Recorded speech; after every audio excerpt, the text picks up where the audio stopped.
before we discuss. So we need someone for lesson next week, for lesson 4. Who would like to do next week? I can do next week. Here we go. All right. And on the contact email, do you guys want me to put your BYUI email in that field, or do you want the Gmail in that field?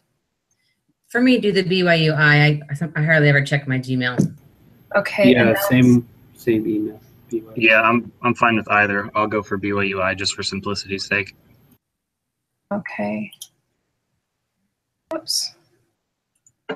So Tamara, yours is BEH 16003. Yes. Sometimes I forget to put the I on the BYU. Okay. Who'd like week 5? I'll take it. Is that you, Jace? Yeah.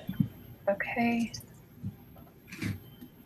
And then week 6, do you want to take that, Trevor? Yeah, I'm fine with that. Okay. I can't do week 7. I'll do week 8. Who would like to pick up week 7? Actually, let's drop Emily in there. They just put Emily there. Yeah. Yeah, we'll put Emily there and see. And then if she's unable to do it, I'm just going to put in not confirmed.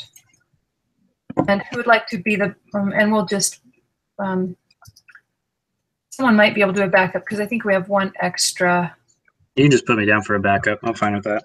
2 weeks in a row, Trevor, in case she's not there. Yeah, that's fine. Okay. I just got a mail. Let me check. Nope, wrong one. All right. Week 9. Tamara or Jace? Sure, I can do it. Okay. And then week 10. We have week 10 and week 12. Okay. I'll do week 10. Let me make sure I can do week 10. I have another group as well. Make sure I'm not in the same week. Okay, yeah, I can do 10. Okay. And then if ever we need to have, like, if there's a reason to change the meeting, Tuesday or Wednesday are both fine. So if ever we need to toggle those days, let's just make sure we do it a week in advance, maybe, for people to plan. Okay. That's a good idea. So let's just go ahead and put Emily on week 12.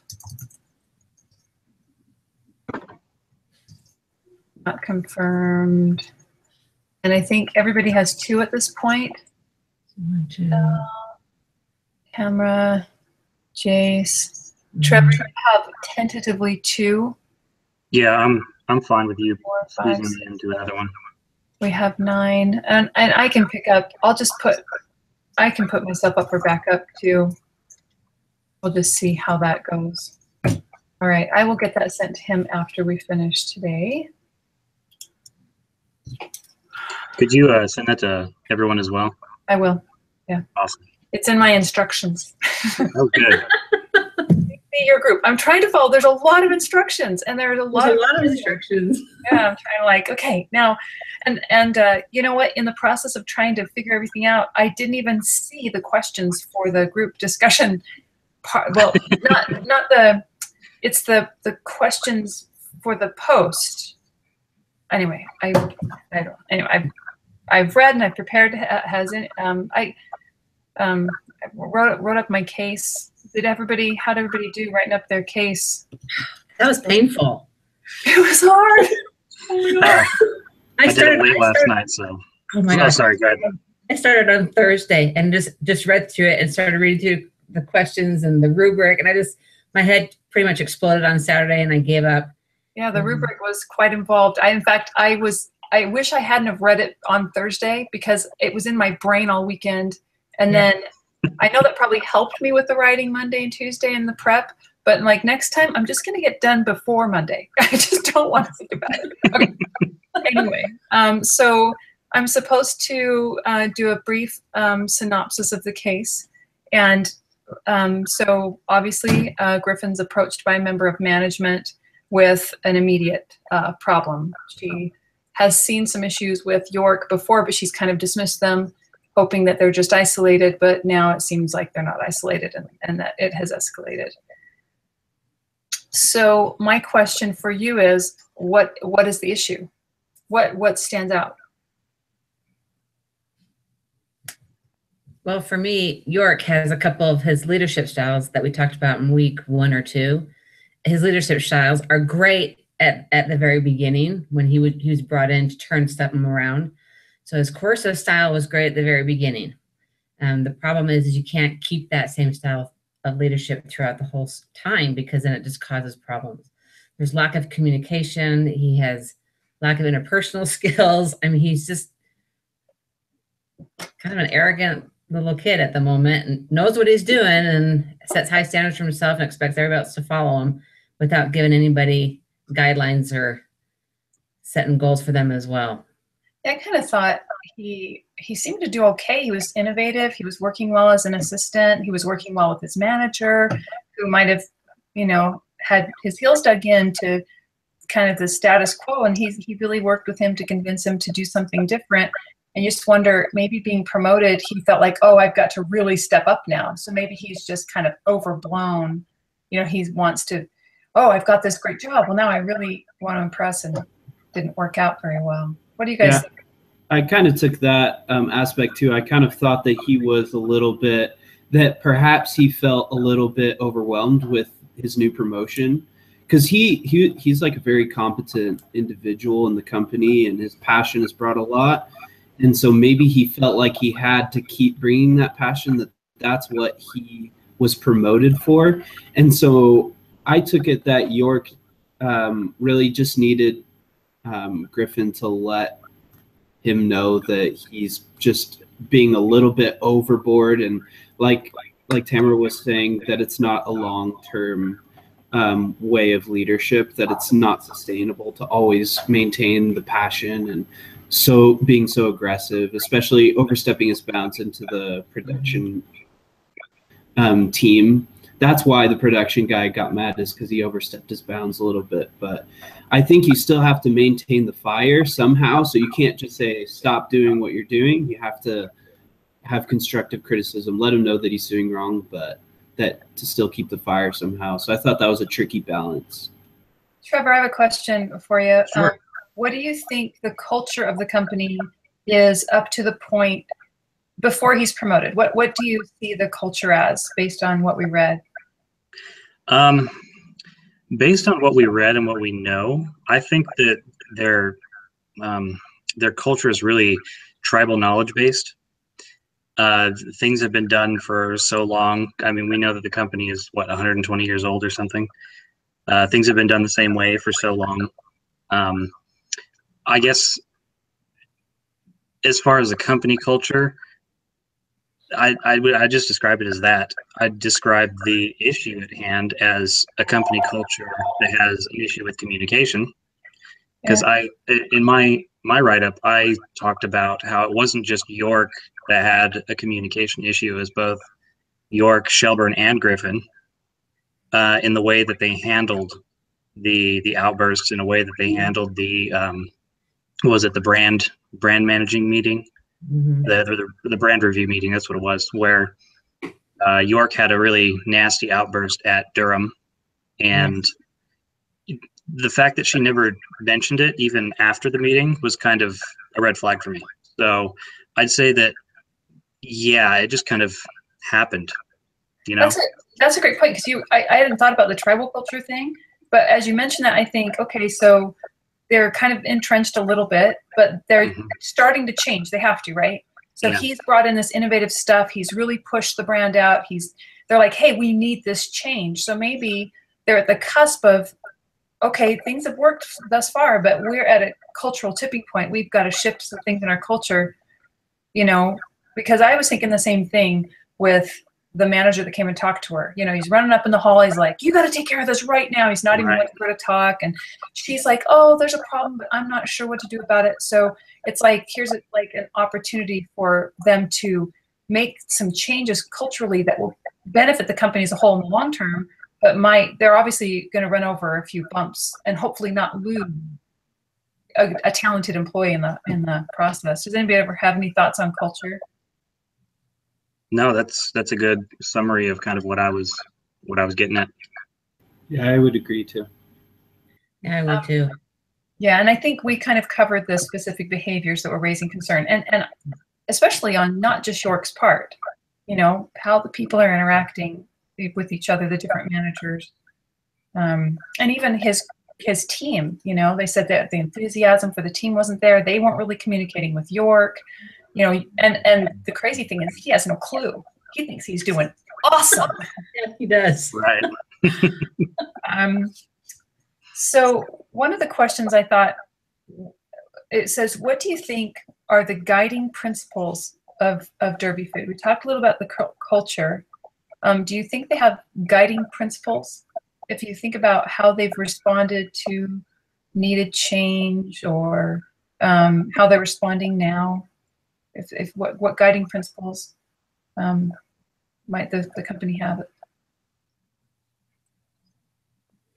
I don't know. It could be that we've always done it this way, so this is the way it's always done, and it's been okay and it's worked. So why change? And so they keep kind of following that same path. I mean, so it's just like Trevor was saying, just because we've done it this way, so that's why we always do it. And sometimes the change is hard for them to integrate because it is a change and it's something different. And no one likes the change when they think everything's all hunky dory and it's working really well. Obviously, it hasn't been working really well because their product is not as hip as it used to be.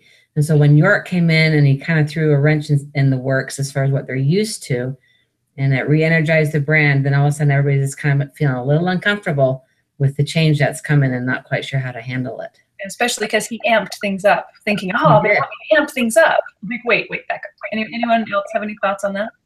Yeah, because they're a 120-year-old company, right? Is that what it said? I think so. Something along those lines. Something like that. So yeah, that's definitely, you know, like Tamara was saying, the type of company that would just say, this is always how we've done it. 150. It's 150. Oh, 150. Oh, okay. That, yeah, so same point, I guess, but just even more even worse. extreme. So how are politics playing into this culture at this point? What happened with politics at work? I hate politics at work. Current culture.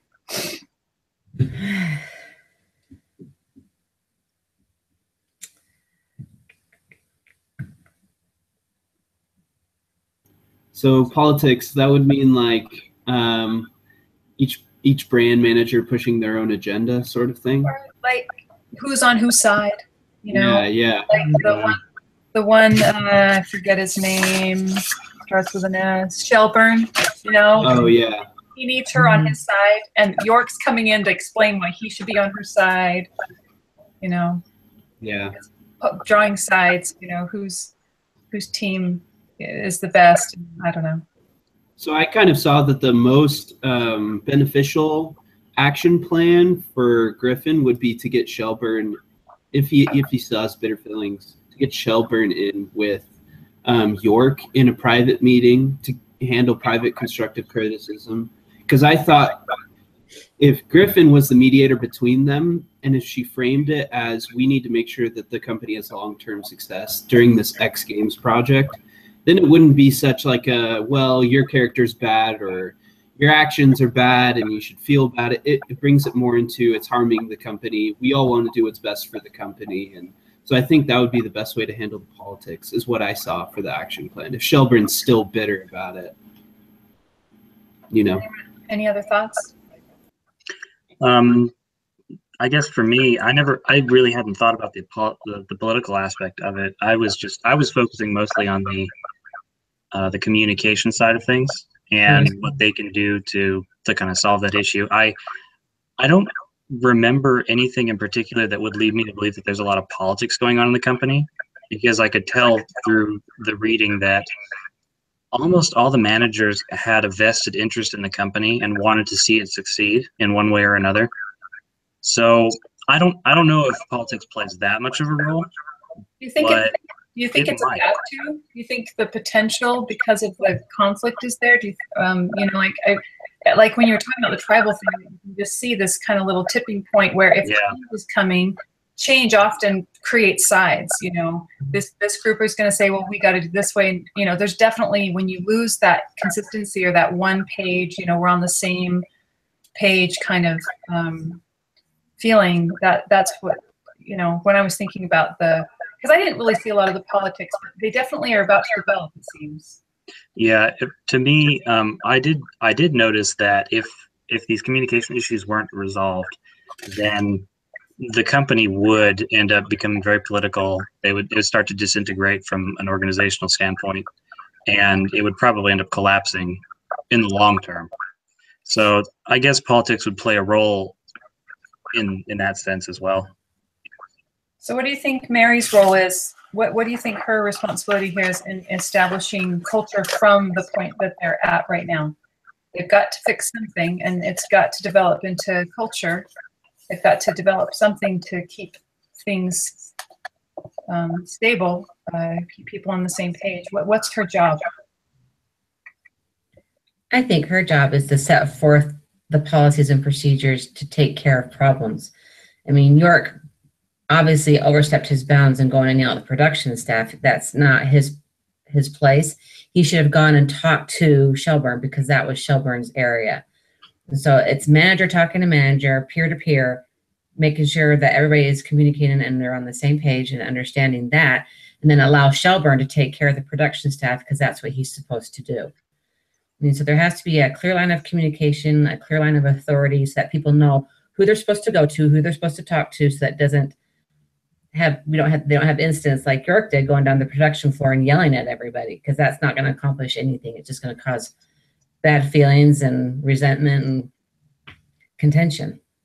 So up to this point, she's the culture. We described the culture as probably, they had some sort of culture where they had good development, they had good relationships. It didn't seem political, Trevor mentioned, and how is she supportive of that culture, and then how is she working against it? What are some things she's doing to support it, and what might she be doing to work against it?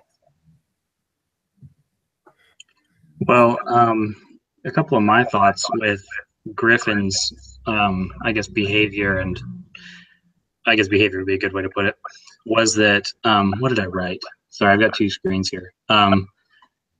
It was, she doesn't seem to like a lot of confrontation, and it seems like she likes to either sugarcoat things or not address certain things. And I took that from her assistant. Like what I wrote about was her assistant mentioned to York, "Hey, we've got a meeting. You're supposed to meet with Griffin," but didn't really tell her or tell him why. And so that led me to believe, okay, why did she not tell her assistant, or why is she not as forthcoming about the actual reasons of the meeting rather than, what she did? It kind of makes me think that, okay, she doesn't want to step on people's toes, and I think that could really exacerbate the problem. Yeah, that's pretty much it. I was thinking, how might this generally go? Like, if I think about a workplace, she calls him in and says, "Hey, you upset someone because you yelled at someone on the floor." You don't go through all the feedback, coaching, preparation, planning, anticipating. Generally, I mean, honestly, it's been a while since I've been in the workplace, but I didn't see that when I was, and I actually don't see it like in interpersonal communications. We don't always sit and really think. If there's an issue that's really important, it's really causing problems, it's really important to think through how you're going to address it. It applies with my kids. It was interesting to see the application with the feedback and coaching when there's issues with children. It goes either way.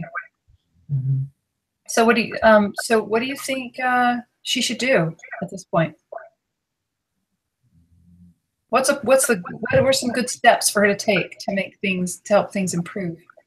Well, we were talking about how York should have gone to Shelburne, and so like I was saying, I think Griffin should be a little better and act as the mediator for making that meeting happen, so that it becomes part of their culture, so that when York has a problem with production, that he goes to Shelburne, or when Shelburne, privately. Yeah, and when Shelburne has a problem with something that York does, he doesn't lay it on his team or anything, but he talks it with York. And so I thought that was like one of the first steps that Griffin could be able, that she's in the position to be able to do. So we're going to switch from Mary to Simon, unless someone wants to add anything with their thoughts on Mary, I should probably ask. So we kind of generally all agree her next step's really important. She's got to bring them together. She's got to do it in a way that helps adopt a better communication culture. Is that probably fair to say?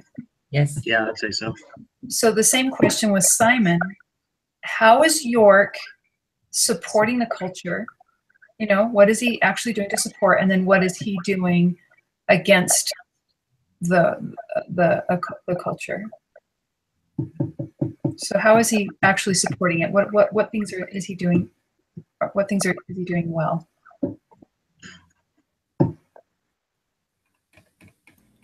Well, the things he's doing well is, you know, obviously the company's not going to do well if nobody's saying anything. And so he wants to create a good product, and I think that there's benefits in that. So he's doing that well. He's making sure that all of the products come out well and that people are doing their best work. He's kind of creating that culture by the way that he acts, but sometimes it does go a little bit overboard. And so what he's not doing well is he's not being self-aware about his place or about the consequences of his actions. It doesn't seem like he's very self-aware that he could be harming the company by saying the things that he does. Otherwise, he would be also, you know, trying to take people and say, oh, I'm sorry, but I really want the best for the company. Yeah, and so, and maybe we don't know that, but that would be a benefit. I think that's a great way to look at it, because I think he obviously has something to bring, and he's like right on the cusp of doing it correctly. He shifted something in himself. He went from innovative, and even in his communication with his old manager, to innovative and with lacking communication, so it's like all of a sudden he had these two great pieces, and one of them got dropped into a hole. That's kind of, and he thinks he's trying to do a good job, and it's hard to take criticism. It's hard to especially when you think you're doing really, really well. It's going to be hard to bring him to that place where he can say, hey, yeah, I can see that. Well, I saw the importance of direct communication and constructive criticism just from the slides. There were like 40 slides on that Harvard feedback and constructive criticism.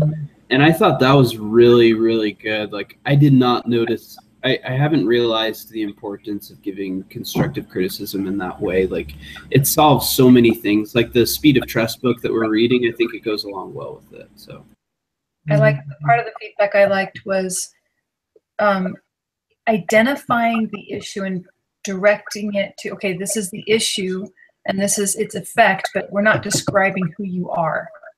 Right. You can't criticize their behavior. It's criticizing their actions. Because they're two different things. Well, and even the word criticize kind of has that negative connotation. We don't like to hear the word criticize, but it's like, but it's being kind of critically thinking about it and saying, hey, this is really what's happening. This is really how it's impacting. I even tried it on one of my kids because something was bothering me. And I thought, wait a minute, what is exactly bothering me, about what they did? And I thought about it. I thought, this is specifically what bothers me. And I told him how it made me feel. And it was an interesting 5-minute conversation. I thought, well, that was interesting. That's kind of worth remembering. That was, yeah. So you're saying it worked? I'm saying it worked in that. Well, no, I think that's great. What was interesting is that it worked in keeping communication open and in opening up someone else's mind to what was in my head and letting them make their own decision instead of just saying, don't do this, you can't, do it this way. It was, this is how I feel when this happens. And then whether or not they choose to follow up or follow through that's their thing. That's their agency. And I thought, oh, that felt different. I wonder if they'll do things differently based on how I feel. It's not my job to decide. I mean, I can follow up or say something, but it's a much different situation than just being bossy, which is really easy to do, by the way, but not very effective. Yeah. Oh yeah, it is. Okay, so we're actually going to switch to York's team members. Are they supporting the culture? Are they working against the culture? Are they doing both? Well, we know that they were uncomfortable, right? Is that what it They talked were. about? Yeah. Said they lacked enthusiasm. They were trying. I mean, the one stepped up in the meeting and said, "I'm sorry." Yeah, accepted the responsibility for that mistake. Yeah. So they're kind of on board. Yeah. What are they doing wrong?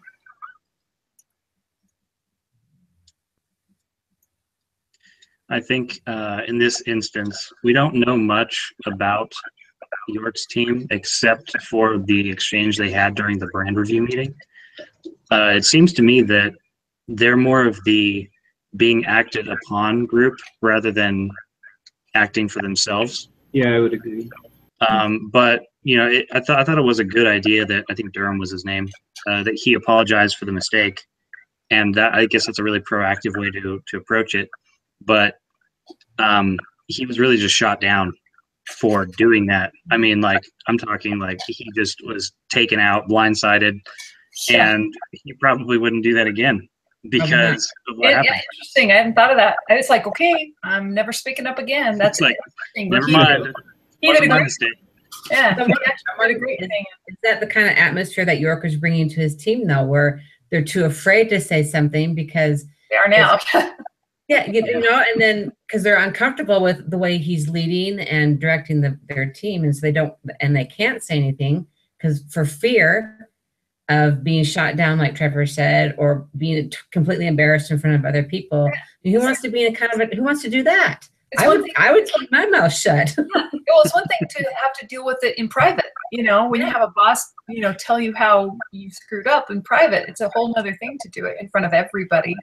But it says that Griffin noticed that the other brand managers were really excited. Other brand managers were really excited about what he was bringing, and that the team didn't seem that excited. Yeah. So there's obviously the people, you know. So you're going to end up with the conflict of no, he's fine, and the people are like, well, no, he's not. So the lack of. So they are trying to work with the culture, but he's kind of shooting it down. So we've talked a little bit about how Mary Griffin needs to really think about what approach she takes to the culture and communicating in meetings and getting York and Shelburne together, trying to resolve that conflict, maybe talking to the team members, you know, getting probably meeting with York privately first, but also Shelburne, right? Mm-hmm. To kind of get them softened up a little bit. But what do you think York needs to start doing or stop doing? What do you think? We kind of know where Mary needs to head. Where does York need to be heading?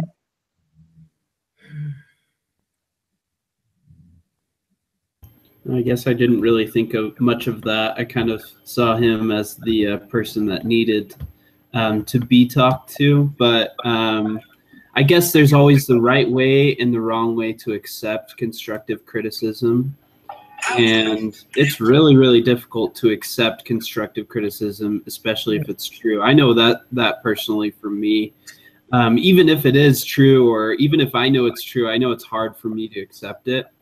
But I guess you just have to frame it. You have to frame it as, well, I want to do the best for the company, and so I will make the sacrifice to do whatever that needs to be done. So. You know, I don't think I take constructive criticism very well. It's like hard to hear, and then it has to soak in, right? It's like, okay, 3 days later, I'm like, okay, I get your point. You know? Yeah, of course. So, you know, I think he needs to start recognizing how other people feel.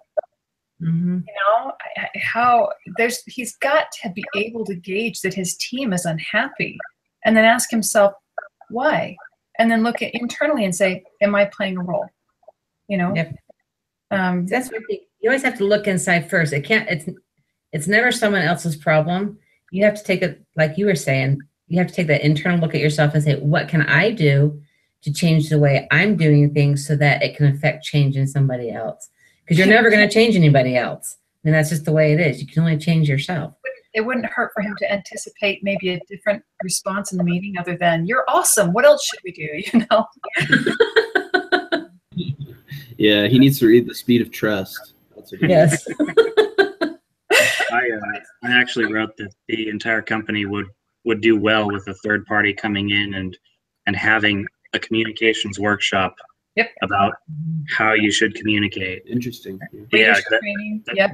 that kind of thing. Like what kind of communication is appropriate?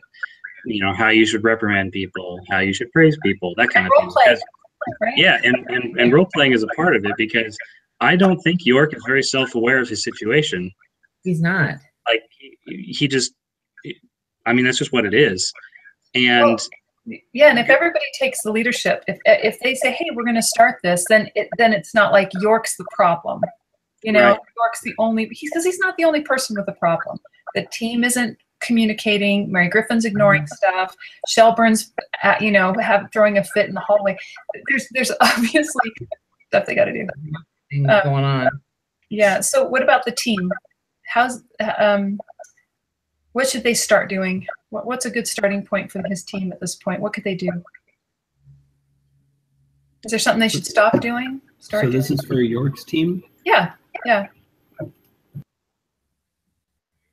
And they got to find a way to talk with him and help him understand I what's agree. going on without it turning into an argument or an overly rated discussion. I mean, it has to be, you sit down, you calmly discuss, this is what's going on. Do you understand how we're feeling because you do this? And he may say, I had no idea what was going on.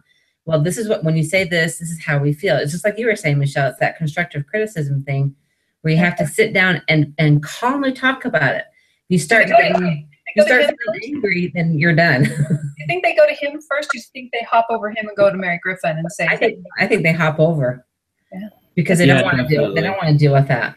Yeah, they should hop over. Based on his reaction in the meeting, probably, huh? Yeah, yeah. Well, I just think if I were York and I were doing something wrong and I wasn't self-aware, I wouldn't like my whole team to be like a mob. And, you know, even if I was doing something wrong, I would feel very, very pressured, and it would definitely affect me. So I feel like it would be a lot better if I were approached by Griffin rather than my whole team, even if it was my team that was saying it all. I liked Trevor's solution of having communication people come in, because it could almost be at least addressed in a more group setting where, hey, we're going to role play, and maybe it might help develop some self-awareness. Mhm. Are they not here yet? Okay, sorry, I've got a kid that has to get to work. So hold on just a minute, sorry. Grandma's driving. So we're going to go to the feedback position for Mary. We're going to think about what kind of, yeah, Mom. I'm busy teaching right now, honey. Can I call you back? Yeah, we're going to take Kate to work? Yes. Or it's right now. It's right now. Okay. All right. Bye. Bye-bye.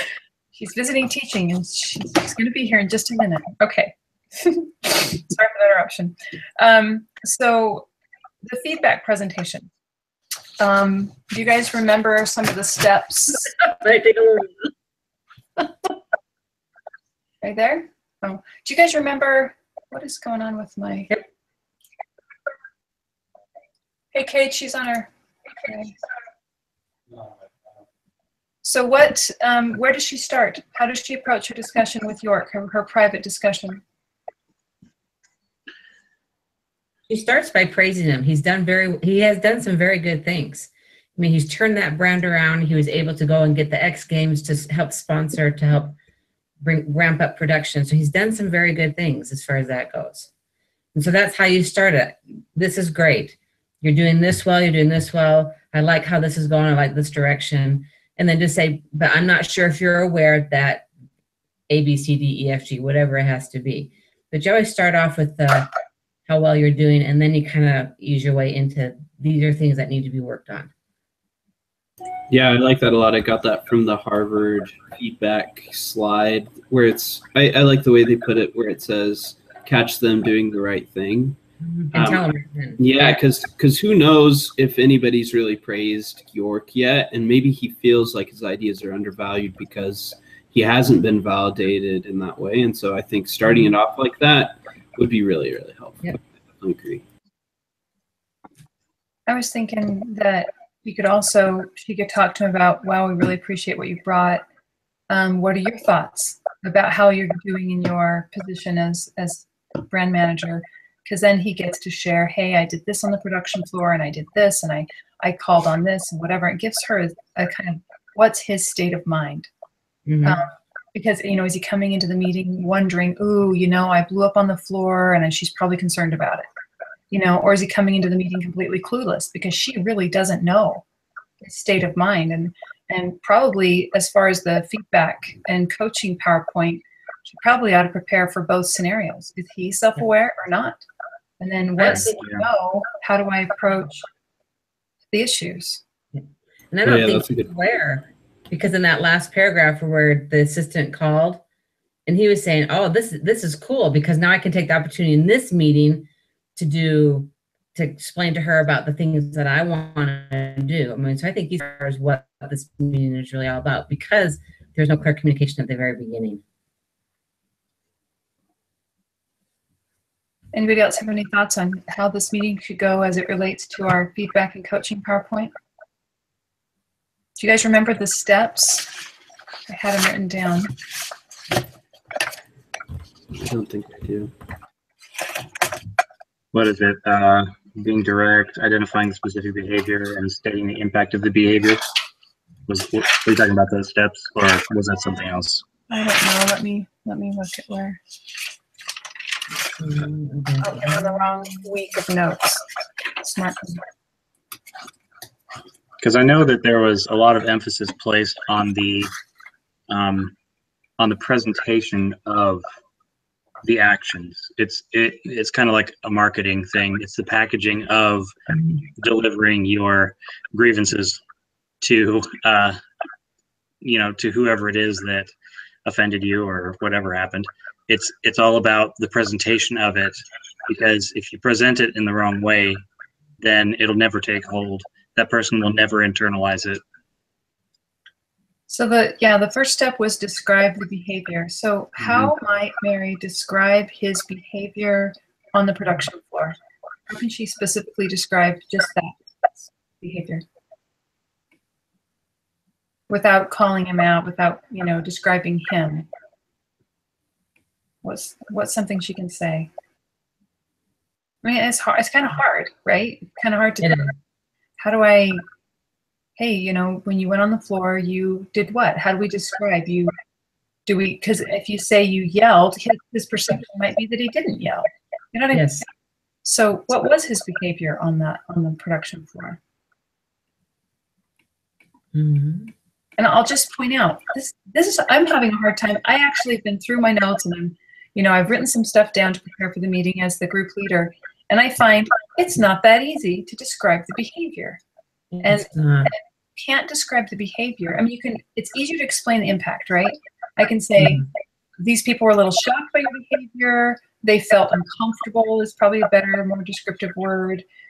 This manager was, how do you think Shelburne was feeling? What was how did that affect him? He was frustrated. Brooke was, Shelburne was frustrated that he was there, but we can think of those words. How do you get to the behavior so that they can hear what the behavior is? And if you can't describe the behavior, how can you make a goal to change a behavior? So it really lends credence to the importance of preparing ahead of time for a meeting where you need to discuss a change. Yeah, it's definitely tricky. I really would have to think a long time to figure out how Trevor was saying, how to package my feedback to make it seem like I'm only talking about the behavior, and even just trying to define the behavior is difficult. Yeah, it's a little easier, I think, for the meeting that you called out, because he knows he called him out. He was proud of calling him out, right? Right. You called out Tim, in the middle of the meeting, and you're not really, at this point, not really telling him he did something bad. You're just saying this is the behavior.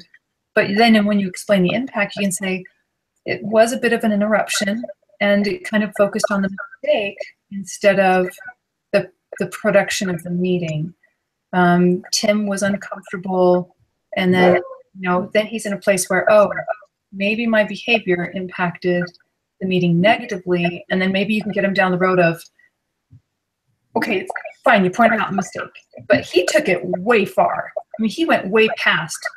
Yes, then you work into that behavior, because there's more than one behavior happening in that meeting, right? Mm-hmm. He called him out, but then he beat him down, which, you can say the team, how do you think, is he ever going to want to step up to the plate if he knows he's just going to be hit in the head, what are some other behaviors you think we can describe from any of them? Well, so actually, I was just thinking, I don't know if it said in the case study material at all, but I think before I would give my feedback on his behavior, I would have to go in and see what exactly he said when he was yelling at the production team. And perhaps it was something that set them off, that it was what he said. Maybe he was attacking their character. And in that case, I would be able to say, you can't attack somebody's character on the production just because they made a small printing mistake. And that would definitely be the content of criticizing the behavior, I think. That's why I think part 3 of the preparation is really important. Write down your goal and delivering that. If you're going to deliver that kind of criticism, say, my goal here is to improve relationships with the people, like the relationship you had with your old manager. Let's maintain relationships. So that's my goal. I'm worried that you're going to be concerned that I don't, appreciate your value. So there's my fear. My goal is that you will improve your communication on all fronts. We all need to improve our communication. And then my fear is that you will not think I respect your value, but let's grow together type of thing. And it was an interesting breakdown of the PowerPoint. Well, a behavior maybe that she could focus on too is when there's a problem, you don't just address it for the whole world to hear it. You need to take a person aside and address it privately. That could be the behavior that could be focused on, is people need to be corrected. I mean, that's part of life. But let's do it in a way that it doesn't embarrass somebody else. So let's take them aside privately and discuss what the problem is or the correction needs to be, so that the whole world is not hearing it and the other person is embarrassed. Yeah, definitely. How much practice do you think she needs before she goes into this meeting? She's going to need a couple months. The meeting's tomorrow. You better stay up all night. Do you think it didn't mention it in the PowerPoint, but if you were a manager and you had to deal with a big issue and you knew it was going to make or break this person staying with you in the company, you really wanted him to stay, but you can't risk him staying if he doesn't change, and would you practice with someone? Would you say, okay, you pretend you're York, or are you just going to run it through your head? How much value is there in and I don't know, can you talk about that kind of stuff and still maintain privacy laws? I don't know. Just interesting. Just kind of, even when I talked to my daughter, when I was telling you my little experience, I kind of played it out in my head for a minute, and I thought, well, that's practice, right? You kind of because it was a minor thing, but I think I think that would be probably the hardest thing to commit to. I mean, I can think of the behavior and explain the impact. I can write down some goals. I think it would be hard for me to commit to the practice part. What about you guys? Oh, it would, because in my mind, I think this is the way it's going to go. But the problem is, with that kind of a approach to it, you have no idea how the other person is going to react. And so I think it's best if you talk to it with somebody else, because you might get the same kind of reaction. So then you can prepare for that kind of reaction as opposed to what you think is really going to happen. Because our minds and the way we play it out is usually not right. Your thoughts, Trevor? Yeah, I mean, I completely agree with that. Although I have to say, I absolutely loathe doing role plays. I can't stand them, and I try and avoid them at all costs. So I end up doing it in my head anyway. And I think just about every time I've ever done this, it's turned out. I will say this: it's turned out better than I thought it was going to go. That's So, good. maybe I'm just lucky, but I'll take that for what it is. So just think about this for a minute. We've been reading the Speed of Trust. What are your thoughts about how our reading applies to the Mary Griffin case? Can you think about it for just a sec? Things that kind of stand out to you.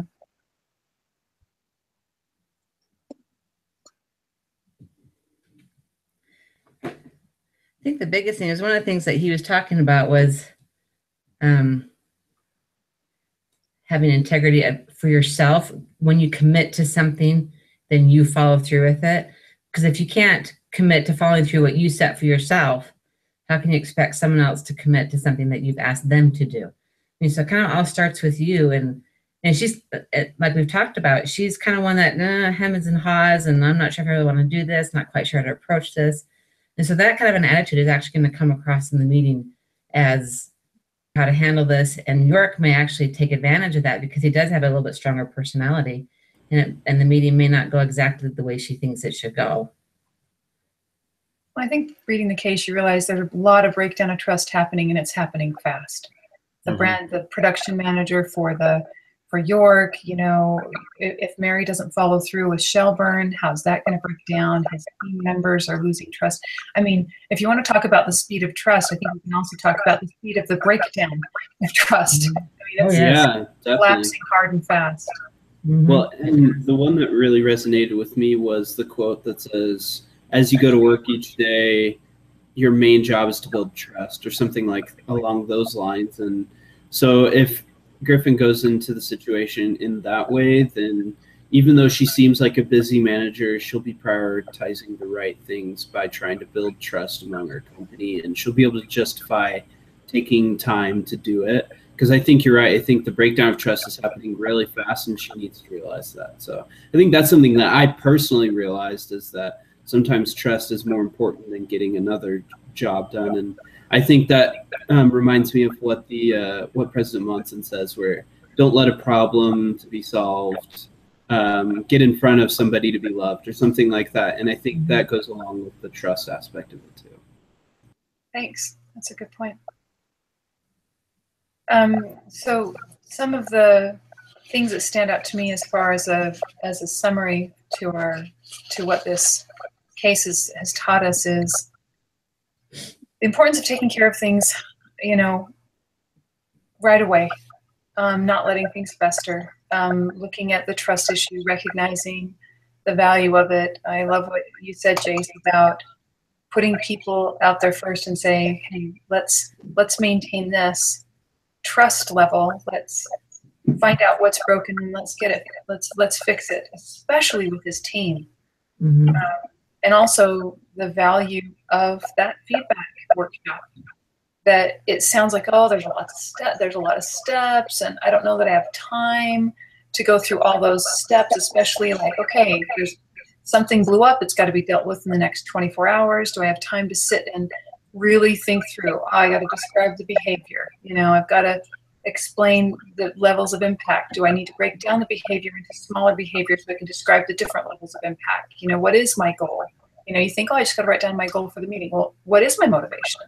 You know, what do I want the end goal to be? And you're like, okay, and then I've got to practice. So you've got this whole list, but then what happens if she goes in unprepared? She's not thought about it. She's like, oh, I've got to talk to him about this thing. You know, she has no idea how he's thinking. She's not anticipated how he's thinking. He definitely is not anticipating the meeting based on the lack of information given to him about the meeting. You know, that these things have value and they will take time. But I think as we're reading in Speed of Trust, he's like, it'll all pay out in the end, one way or the other, good or ill. So you have to really think, what is the culture?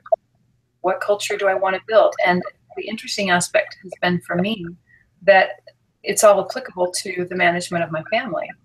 and probably even more importantly so, because these are my, the people I didn't get to pick, right? You pick your friends, but you don't pick your family. These are like my important people. These are the people that, Yeah, you can't fire them. I'm sorry, what'd you say? You can't fire them? Yeah, you can't fire any of them. Yeah. If it gets real bad. Kids plotting to overthrow you, like yeah. like York's team is plotting to overthrow him. Exactly. Man, it is so easy to fall into the role of the the dictator all the time. And when they're little, it makes a little more sense because they need more guidance. But it's really hard when they talk about cutting apron strings, man. That's tough. It was tough. That's tough, but it's doable. But this was helpful. In fact, even thinking about kids. I've got some kids that are kind of making some hard choices, and so the trust, reading about the trust issues and being and building trust, I'm interested to see where that goes, because I recognize the breakdown of trust and wondering, okay, how can I fix that? But I haven't got that far in the book either. Well, anyway, does anybody have any closing thoughts? No, this was all really helpful. Thank you all for sharing your thoughts. There were a lot of stuff that got cleared up for me. So thank you. And things I didn't even think about, to tell you the truth. So. I know. I'm like, dang, I turned in my paper yesterday. I know. I turned in crap. Same here. Yeah, I was thinking the same exact thing. So if you ever want to do it on a Tuesday, but then you have to get your paper written before the end of the day. So you can always. Anyway, but this was very helpful. Thank you, everybody. That was, it's going to be great to be working with you. Hopefully we can get Emily brought in and I guess reach out and find out if we can't find some contact information for her. So anyway, so I will send out the attachment for the group leader sign up, and I will post the video to our discussion board. And just one quick thing. I think there is a way to get in contact with Emily through iLearn. Okay. Any thoughts? So let me share my screen real quick. Where is this? Can I do this on here? I don't know. Screen share. I think I'm the one that screen shares. Can you? One. Okay, so where am I? Here. So under the, I'm just going to go to the course with 321. Yeah. So under the course, when you go to course tools, you can go to class list. She's not there. She's not there? Did she drop? She's not on the list. She's commented on last week's work, but she's not. That's weird. Yeah, that's what I thought too. So, and I contacted Brother Chris, but he said if it's not on the class list, he doesn't have it either. So maybe she did. Yeah, she's not on this. Yeah. Well, that will give us a few weeks. She's not until week 7. And if Trevor, if you pick up those 2 weeks in a row, I'll pick up the last week. So not a big deal. Yeah, that's fine. We can kind of spread the fun around. Yeah. Well, it's been a good meeting. Thanks, you guys, and you guys have a good afternoon. Yeah, you too. Thanks, Michelle.